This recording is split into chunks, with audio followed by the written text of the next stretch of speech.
경기도의 한 국민임대주택.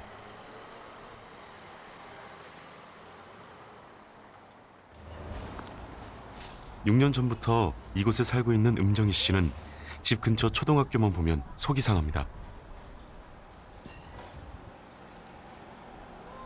학교가 문제 있는 게 아니라 여기 다니는 학생들, 이제 학부모들이 문제인 거죠. 그래가지고 보면은 이제 요 주변에 그냥 일반 아파트 있고 임대 아파트하고 이렇게 같이 있다 보니까 임대 아파트 애들이 입학하는 거를 좀 저지를 한다던가 그런 학부모들의 목소리가 좀 많이 컸던 거죠.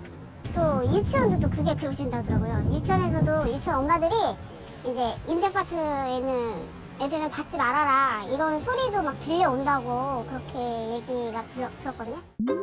이 아파트 단지엔 일반 분양 아파트와 국민 임대 아파트가 섞여 있습니다. 음정희 씨가 사는 곳은 기역학교에서 더 가까운데요.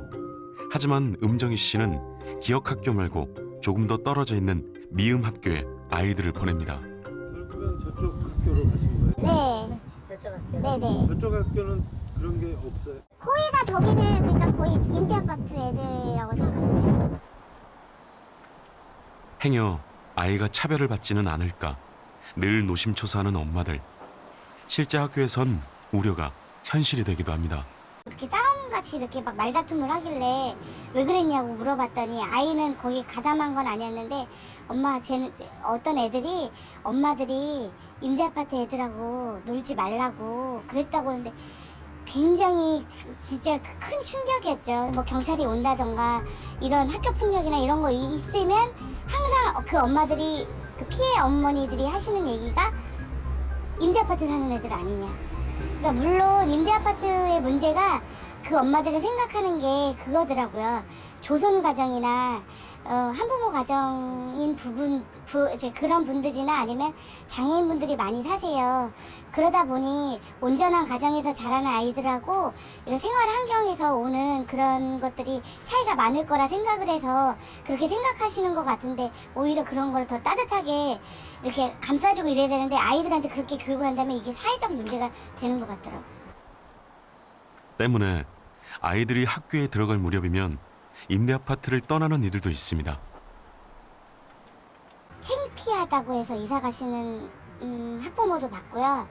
그리고 이게 그냥 임대 아파트 말고 임대 주택이라고 있거든요. 그러니까 임대 주택은 딱히 이렇게 아파트처럼 표시가 안 나기 때문에 임대 주택으로 가시는 분들도 있고요. 그 다음에 정부에서 또 이렇게 저소득층한테 지원해주는 제도도 있거든요.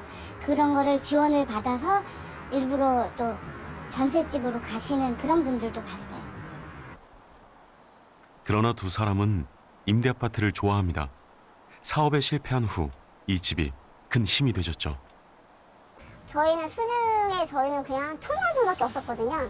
그 여기 뭐 보증금 거의 2천 넣으면은 2천에 한 13만 원 정도 주면 들어올 수 있는 상황이라서 이제 식구들 이렇게 약간 돈 해가지고 보증금 넣고 해서 들어와서 이제 한 2년 만에 이제 빚 있는 거 갚고 그리고 그 이후로는 그냥 빚 없이 이렇게 살고 있죠. 근데 여기 와서 나름 되게 좋았거든요. 전세 뭐 2천, 3천에 살고 계신 분들 주변에 제가 알기로는 많이 있었어요. 그래서 차라리 그렇게 해서 집값 올려달라고, 전세금 올려달라고 그러고 그런 거 부담 갖지 말고 이쪽으로 이사 와라 이렇게 그랬는데 임대 아파트는 좀 어쩌면 약간 선입견을 갖고 있더라고요. 두 부부가 새 출발을 하는 입장에서 임대 아파트에 들어와서 생활하는 거 보면 또 돈을 금세 벌어서 이렇게 또 이사를 가시더라고요. 그러니까 젊은이들한테는 되게 희망적인 것 같아요.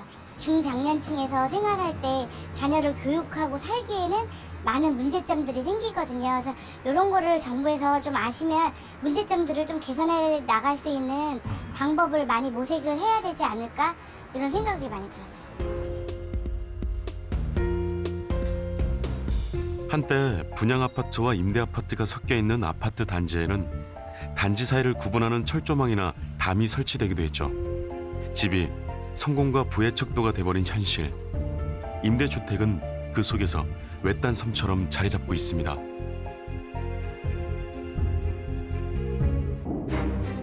우리나라에서 임대주택 건설이 본격화된 것은 지난 89년 무렵입니다. 당시 주택 가격 폭등으로 무주택 서민이 자살하는 사건이 연이어 터졌죠.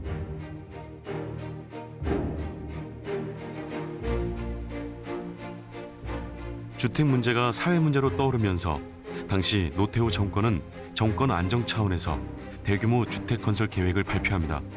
이른바 주택 200만 호 건설. 그 한 축이 바로 공공임대주택이었습니다.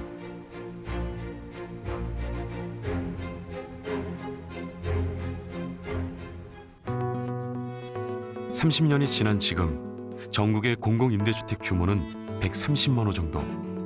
전체 주택수의 6.8% 정도로 OECD 평균 8%에는 못 미치는 수준입니다. 공공임대주택은 크게 직접 건설해서 임대하는 건설임대, 집을 사서 임대하는 매입임대, 그리고 전세를 얻어서 임대하는 전세임대로 나뉘고요. 가장 큰 비율을 차지하는 공공건설임대의 경우 시세의 30% 가격으로 입주할 수 있는 영구임대에서부터 국민임대, 5년, 10년임대, 행복주택 등 그 종류가 다양합니다. 임대주택 입주를 하시려면 이제 그 정부가 그 얘기하는 소득 수준에 이제 적합해야 되는데요. 도시 근로자 월평균 가구 총소득이에요. 1인 소득이 아니라. 그래서 보통 3인 기준, 3인 기준으로 해서 하는데 이제 평균 소득의 50, 평균 소득의 70, 80, 100 이렇게 이제 좀 정해져 있고요. 평균 소득이 50이라고 하면 이제 영구 임대주택하고 다가구 매입, 그다음에 기존주택 전세임대를 입주를 하실 수가 있는데 250만 원 정도 이하셔야 되고요. 이제 평균 소득이 70이 국민임대주택 입주가 가능하시고요. 그 정도 이제 350만 원 월 소득, 그러니까 전년도 소득을 기준으로 하시면 되고요. 그다음에 사회초년생들이 행복주택에 입주할 때는 이 평균 소득의 80% 수준이니까 그거 난 400만 원. 그러니까 사실은 사회초년생이 이제 400만 원이라고 좀 많죠. 사실 어떻게 보자면 이제 3인 기준이라는 거죠. 집값 부담을 덜어주는 임대주택. 그런데 사람들은 왜 임대주택을 선호하지 않는 걸까요? 첫 번째 문제는 주택의 품질입니다.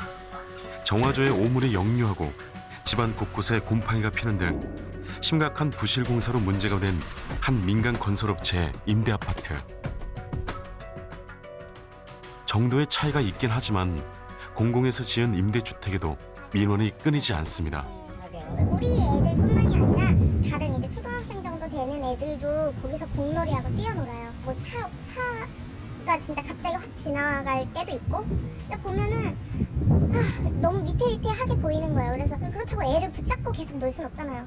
노는 거 계속 지켜보면서 애시당초 이런 어떤 안전성을 좀 이렇게 생각을 하고 지었으면 하다못해 그 펜스 하나만 쳐놔도 그럴 일이 없는 거잖아요. 안전을 고려하지 않은 설계, 그뿐만이 아닙니다. 여기가 쫙 얼어버렸어요. 여기가.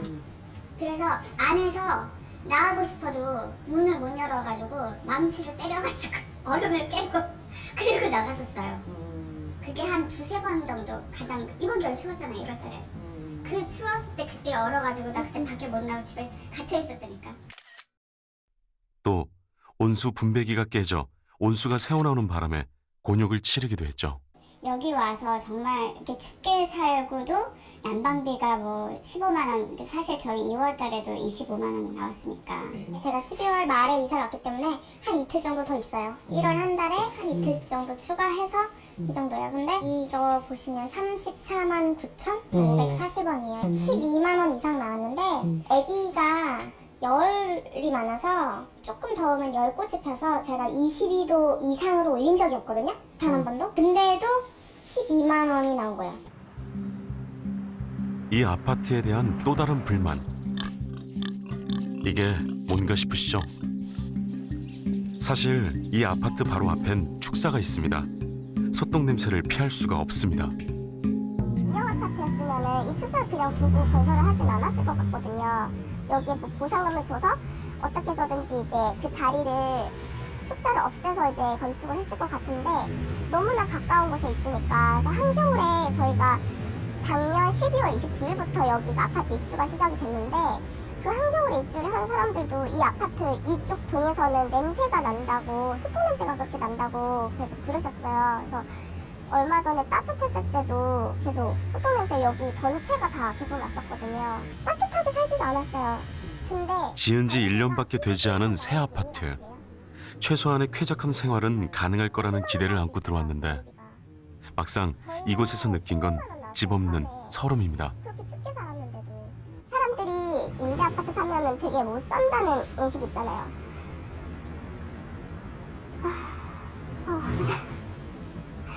그래서 그런 인식이 있는데 집까지 이러니까 속상해가지고